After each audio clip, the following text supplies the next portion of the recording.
Siamo con i responsabili dell'Associazione Donatori Autonomi del Sangue ad Aragona, oggi raccolta del sangue, il presidente Pino Farrugia e il suo braccio destro, il collaboratore Piero Sfoto, che si prodiga tantissimo per questa attività. Presidente, come sta andando questa domenica di raccolta?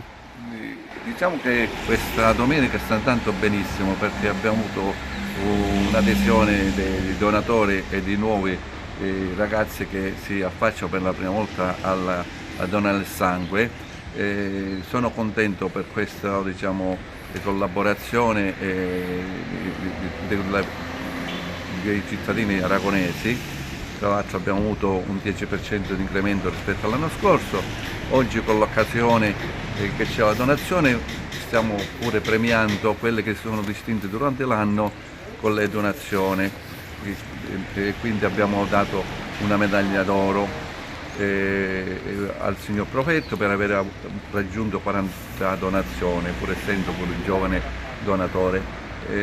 Quindi questo è stato un motivo per noi di orgoglio, ringraziando tutti per la collaborazione e per l'adesione alla nostra associazione ADAS. Piero, diceva il Presidente, lo ha detto anche il Sindaco, oggi premiazione, tu conosci ben tutti. Diciamo anche, oltre al Profetto, i premiati di questa. Allora, la signora Tagliello, che ha avuto 65 anni d'età, quindi ha superato il limite, però essendo bene in salute può continuare a donare sangue.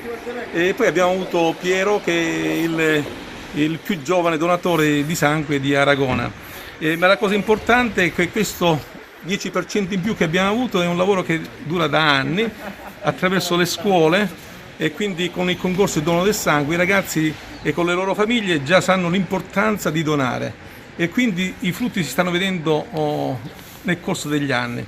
E pur avendo meno donatori, che molti donatori sono andati all'estero o in Alta Italia per lavorare, abbiamo avuto un aumento del 10% di donazione.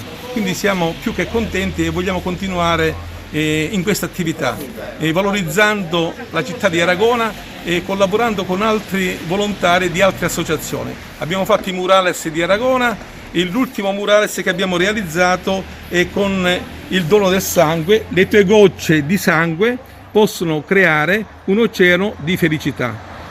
Quindi valorizziamo Aragona tutti quanti, è il nostro obiettivo, con tutte le varie associazioni.